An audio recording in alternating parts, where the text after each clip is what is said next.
Good morning students, welcome to pioneer convent school.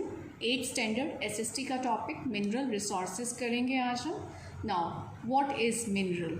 Mineral is a naturally occurring inorganic solid substance with specific chemical composition. Now what is naturally occurring? Means created by natural process, created by nature without any human interference, जो जिसमें हमारा कोई interference नहीं है, जो purely nature और natural process से बनता है। One point is clear.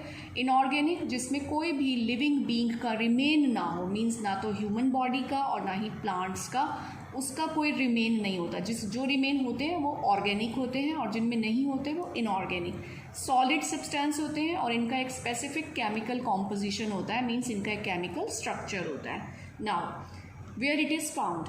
It is found in और ऑन अर्थ्स क्रस्ट। ये अर्थ के क्रस्ट के या तो इनसाइड या उसके ऊपर जो रॉक्स हैं उनके बीच में पाया जाता है। अर्थ का जो क्रस्ट है वो टू टाइप का होता है। One is the land crust and second is the oceanic crust. जो ओशन के नीचे जो लैंड सरफेस होता है उसको कहते हैं ओशनिक क्रस्ट, और लैंड क्रस्ट जो हमारा सरफेस लैंड लिथोस्फेरिक एरिया होता है।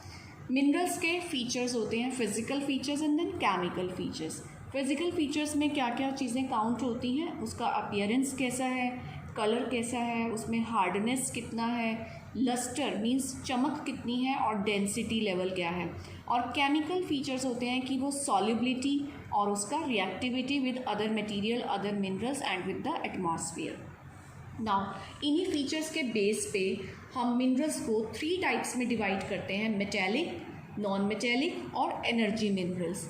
मेटेलिक और नॉन मेटेलिक दोनों ही इनऑर्गेनिक मिनरल्स होंगे, और जो एनर्जी मिनरल्स हैं, फ्यूल मिनरल्स हैं, इसको हम ये ऑर्गेनिक होता है। जो मेटेलिक और नॉन मेटेलिक हैं ये हमें मिलते कैसे हैं नेचर में?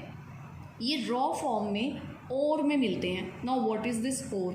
ओर होता है कंपाउंड फॉर्म, मतलब कि एक तरीके का रॉक होता है जिसके अंदर मेटल्स अवेलेबल होते हैं, मिनरल्स, और उनको एक्सट्रैक्ट किया जाता है बाय स्मेल्टिंग और बाय बीटिंग। 2 प्रोसेस होते हैं। तो जैसे कि आयरन ओर, इसमें से हमें आयरन मिलता है, बॉक्साइट और मैग्नीशियम और, and these are found in igneous and metamorphic rocks. आपने रॉक्स को स्टडी किया था।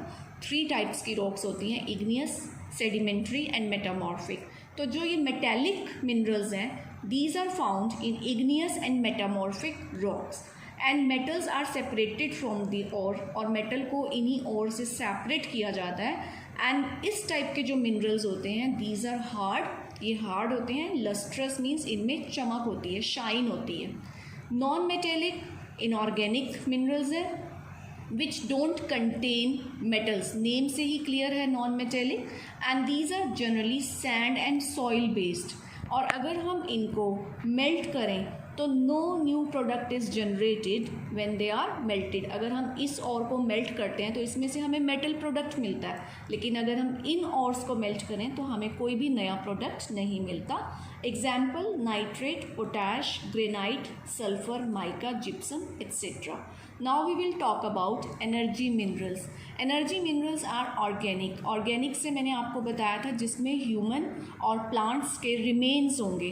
तो नॉर्मली क्या होता है, these are originated by plants and animals remains, means plant, animals, human bodies over the time earth के नीचे जब बहुत मिलियन ईयर्स तक दबी रह जाती हैं तो अर्थ की हीट और अर्थ के प्रेशर से वो फ्यूल में कन्वर्ट हो जाती हैं। And such kind of minerals which are produced by this process, इन्हें हम कहते हैं फॉसिल फ्यूल्स। ये प्रोड्यूस हीट एंड एनर्जी, ये हीट और एनर्जी प्रोड्यूस करते हैं, हैंस आर कॉल्ड फ्यूल्स। इसीलिए इनको फ्यूल्स कहते हैं और एनर्जी मिनरल्स कहते हैं। ये जो हमारा मेटेलिक था, मेटेलिक मिनरल्स, इसको फर्दर 3 पार्ट्स में डिवाइड किया जा सकता है। One is ferrous, non ferrous and precious minerals. Ferrous name से ही क्लियर है, विच हैव आयरन। जनरली ये ग्रेइश कलर में होते हैं। दीज आर मैग्नेटिक, क्योंकि इनमें आयरन है तो ये मैग्नेटिक भी होंगे। इसमें आयरन है इसलिए इनका जो वेट है वो ज़्यादा होता है, these weigh more, and these are the examples. So you can easily write a note of 2 marks on the ferrous minerals. Now non ferrous, these minerals don't have iron in them and these are not magnetic और इनका wait भी कम होता है, और इसके example हैं copper, tin, bauxite etcetera. कुछ हमारे मिनरल्स होते हैं विच आर वेरी प्रीशियस, तो उन्हें हम कहते हैं प्रीशियस मिनरल्स। ये बहुत एक्सपेंसिव होते हैं, कॉस्टली होते हैं, और ये मिनरल्स यूज होते हैं for jewellery, dentistry, coins etcetera. Jewellery, I hope you all know, dentistry होता है जो डेंटल ट्रीटमेंट में यूज़ किए जाते हैं, कॉइन मेकिंग में यूज़ किए जाते हैं, और इनके एग्जाम्पल हैं गोल्ड, सिल्वर, प्लेटिनम। स्टूडेंट, एक बार हम इस पूरे पेज को रिवाइज करेंगे। मिनरल रिसोर्सेज, मिनरल क्या होते हैं, मिनरल की डेफिनेशन आपने ये लर्न करनी है। Naturally occurring inorganic solid substance with specific chemical composition, right, and it is found in और on earth's crust. Physical feature and chemical feature के बेस पे हम इन्हें 3 पार्ट्स में डिवाइड करते हैं, metallic, non metallic and energy. Metallic, non metallic दोनों inorganic, energy minerals organic. जो ये हैं रॉ फॉर्म में मिलते हैं, ओर्स में मिलते हैं, और इनको ओर से हम एक्सट्रैक्ट करते हैं, and these are found in igneous and metamorphic rocks, and इनमें मेटल नहीं होता है। These are generally sand and soil based, और कोई भी न्यू प्रोडक्ट इससे डेवलप नहीं होता on the melting part, and these are originated by plants and animals remains, and these produce heat and energy, hence they are called fuels and energy minerals.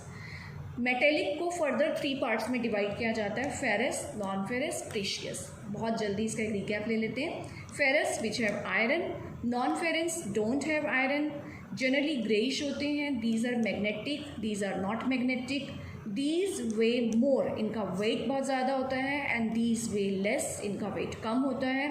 Example you can read here. Then precious minerals, ये बहुत expensive होते हैं, these are use in making jewellery, dentistry operations and coin making etcetera. ये होते हैं gold, silver and platinum. Now we will study about extraction of minerals. Extraction means, I have already told you, mineral is found in or on the earth's crust, मतलब open environment में नहीं होते हैं, rocks के अंदर होंगे, ocean bed के नीचे होंगे, या अर्थ सरफेस के इनसाइड होंगे। तो अब उसको बाहर कैसे निकाला जाए, उसका एक्सट्रैक्शन कैसे किया जाए? तो जो ये एक्सट्रैक्शन है इसकी 3 टाइप्स हैं, माइनिंग, ड्रिलिंग, क्वेरिंग। अब तीनों में से कौन सी टेक्निक यूज़ की जाएगी ये डिपेंड करता है कि हमारा मिनरल कितनी डेप्थ पे है। Okay, so let's start with quarrying. Quarrying को हम सरफेस माइनिंग भी कहते हैं। When ores are found, means mineral का जो कंपाउंड है that is found very close to the earth surface, जब वो अर्थ सरफेस के बिल्कुल पास होता है, and they are simply dug out, उनको बड़ी इजीली हम डिग आउट करके खोद के निकाल सकते हैं, तो उस मेथड को हम कहते हैं क्वेरिंग, और you can say surface mining. Second number पे drilling. Deep wells are bored, बहुत डीप वेल्स को बोर किया जाता है, किस लिए? To extract energy fuels like petroleum and natural gas. इनका जो एक्सट्रैक्शन होता है फ्यूल का, वो किसके थ्रू होता है? ड्रिलिंग के थ्रू होता है। थर्ड मेथड है हमारा माइनिंग। माइनिंग का मीनिंग होता है taking out minerals from the earth. Now इसके 2 मेथड्स होते हैं, one is the open cast mining, second is the shaft mining. तो ओपन कास्ट माइनिंग कब की जाती है, क्यों करते हैं? When the ore deposits are large, जब ओर डिपॉजिट्स लार्ज मीन्स बहुत ज़्यादा क्वांटिटी में है, and are found at a shallow depth, और अर्थ के नीचे बहुत डीप नहीं है, अर्थ के बहुत ऊपर ऊपर ही पाए जाते हैं। इसके लिए एक लार्ज ओपन पिट क्रिएट किया जाता है, एक बहुत बड़ा पिट बना दिया जाता है, और उसको इजीली माइनिंग कर लिया जाता है। So this is called open cast mining. कुछ स्पेलिंग्स रॉन्ग है स्टूडेंट, आप करेक्ट कर लीजिएगा। This is not coast, this is cast. See shaft mining, when the minerals are found very deep below the earth surface, जब बहुत नीचे होते हैं तब जो उसकी माइनिंग प्रोसेस होती है उसे हम शाफ्ट माइनिंग कहते हैं। और क्या टेक्निक यूज होती है इसमें? A deep vertical ventilated tunnel. Vertical means straight, जो बिल्कुल जैसे वर्टिकल पोजीशन में स्ट्रेट 90 डिग्री एंगल पे एक नीचे टनल बनाई जाती है, टनल कहते हैं जिसको सुरंग। और वो कैसी टनल होती है? वेंटिलेटेड, जिसमें से एयर और लाइट का भी अरेंजमेंट किया जाता है, सो दैट माइनर्स जो माइनिंग का काम करते हैं वो उसके अंदर इजीली वर्क कर सकें। Now see, a deep vertical ventilated tunnel with an elevator is made. एक एलिवेटर होता है जैसे लिफ्ट की तरह, जिसमें लिफ्ट से पीपल ऊपर नीचे आ जा सके, वो बनाई जाती है। लिफ्ट के थ्रू वो ओर्स तक पहुंचते हैं, उसकी माइनिंग करते हैं और लिफ्ट पे उसको रख के वापस ऊपर भेज दिया जाता है। तो हमारा एक्सट्रैक्शन ऑफ मिनरल में हमने स्टडी किया है क्वेरिंग, सरफेस माइनिंग। कब करते हैं हम ये? When ores are found very close to the earth surface, जब बिल्कुल पास होते हैं। सेकेंड, हम करते हैं ड्रिलिंग, और ड्रिलिंग किसके लिए की जाती है? To extract energy fuels like petroleum and natural gas. And third number पे हम करते हैं माइनिंग। माइनिंग के 2 टाइप्स होती हैं, open cast mining, shaft mining. Open cast होता है जब जो ओर्स हैं those are very large and found at the shallow depth. Shaft mining होती है जब वो डीप डेप्थ में होते हैं मिनरल्स, और उसके लिए हम vertical ventilated tunnel with elevator use करते हैं। So this was the method of extraction. Now uses of mineral. Minerals का हमारी डेली लाइफ में क्या यूज़ है? Students, minerals are very essential in our lifes. आपकी किचन में एक सॉल्ट से लेके और जिस स्मार्टफोन से आप मेरी वीडियो देख रहे हैं, लैपटॉप से देख रहे हैं, वो सब चीज़ें, ऑलमोस्ट एवरीथिंग वी यूज़, हम जो भी यूज़ करते हैं वो मिनरल या मिनरल बेस्ड प्रोडक्ट होता है। ठीक है, क्या यूजेस हैं? हम कुछ यूजेस देखेंगे, सारे मिनरल्स को हम स्टडी नहीं कर सकते because in the whole world there are around 3000 minerals. So let's see the uses of a few minerals. Number 1, graphite. अभी ये पेंसिल है, इस पेंसिल में हम जिससे लिखते हैं, ये जो हमारा लेड है, ये जो टिप है, ये किससे बनता है? ये बनता है ग्रेफाइट से। कॉपर, कॉपर यूज़ होती है इलेक्ट्रिकल केबल्स बनाने में, यूटेंसिल्स बनते हैं, बर्तन बनते हैं, एंड कॉइन्स एक्सेट्रा, और भी बहुत सारी चीज़ें बनती हैं। एल्यूमिनियम यूज़ होता है मैक्सिमम ऑटोमोबाइल्स में, क्योंकि एल्यूमिनियम बहुत लाइट वेट होता है। जितने भी हमारे एयरक्राफ्ट बनते हैं उसमें ज़्यादा यूज़ एल्यूमिनियम का होता है। किचन कुकवेयर में एल्यूमिनियम यूज़ होता है, एज अभी तो स्टील से ज़्यादा भी एल्यूमिनियम यूज़ होता है क्योंकि ये स्टिकी नहीं होता है। नेक्स्ट है मैग्नीज। मैग्नीज यूज़ होता है इंसेक्टिसाइड्स, मीन्स जो आपके घरों में स्प्रे यूज़ होता है ना, हिट हो गया, बेगॉन्स है, या जो फील्ड्स में, फार्म्स में फार्मर यूज़ करते हैं इंसेक्टिसाइड, पेस्टिसाइड और ब्लीचिंग पाउडर बनाने में। I hope you know what is the meaning of bleaching powder which changes the colour. Limestone, इसका रॉ मटेरियल यूज होता है सीमेंट इंडस्ट्री में। तो ऐसे ही मिनरल्स का हमारी लाइफ में बहुत यूज़ है। मिनरल्स के बिना जैसे कि आपकी कार, आपकी बाइक, आपकी बसेस, कुछ भी नहीं बन सकता, because you need iron for that. In your daily life you are using iron, steel, gold, silver, copper and so many things you use as minerals और the mineral based product. Now अब इतने important हैं हमारे लिए minerals, तो हमें उनका conservation करना चाहिए कि नहीं करना चाहिए? कंजर्वेशन मीन्स वाइज यूज़, उसको बहुत वाइजली यूज़ करें, वेस्टेज नहीं करें। क्यों करना चाहिए हमें conservation? Because minerals are a non renewable resource. ये नॉन रिन्यूएबल रिसोर्सेज हैं, और अगर ये रिन्यू होते भी हैं तो it takes thousands of years in the formation. हज़ारों साल लग जाते हैं, जो कि ह्यूमन लाइफ साइकिल से बाहर की बात हो जाती है। To conserve we should take following steps, तो हमें इनको कंजर्व करना चाहिए, वाइजली यूज़ करना चाहिए, and we should take following steps. Number 1, avoid wasteful use. हमें बिल्कुल भी इसको वेस्ट नहीं करना चाहिए और वेस्टफुल प्रोसेस में यूज़ नहीं करना चाहिए। फॉर एग्जांपल, अगर हमें नियर बाय डिस्टेंसेस पे जाना है तो हमें कार्स, बाइक को यूज़ करने की बजाय साइकिल या हमें ऑन फुट ट्रैवलिंग करनी चाहिए।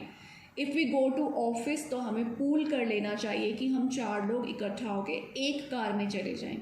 इस तरीके से हम बहुत तरीक़ों से इसको वेस्ट होने से बचा सकते हैं।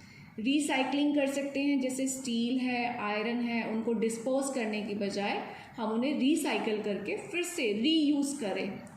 एंड थर्ड है by developing better techniques of mining to avoid wastage. जब माइनिंग करते हैं तो मटेरियल्स की, मिनरल्स की बहुत ज़्यादा वेस्टेज हो जाती है, तो उसके लिए कंट्रीज़ को, साइंटिस्ट को नीड है कि वो बेटर टेक्निक को सर्च करें माइनिंग के लिए, जिससे कि वेस्टेज अवॉइड हो।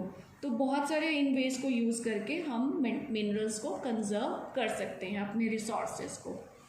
सो स्टूडेंट, आज हम अभी इतना ही चैप्टर करेंगे। एक बार इस चैप्टर के आप स्क्रीनशॉट ले सकते हैं और इसको बुक में से भी रिवाइज कर लीजिए। Then in the next video we will study renewable sources, non-renewable, conventional resources and unconventional resources. Till then, have a good day. Bye.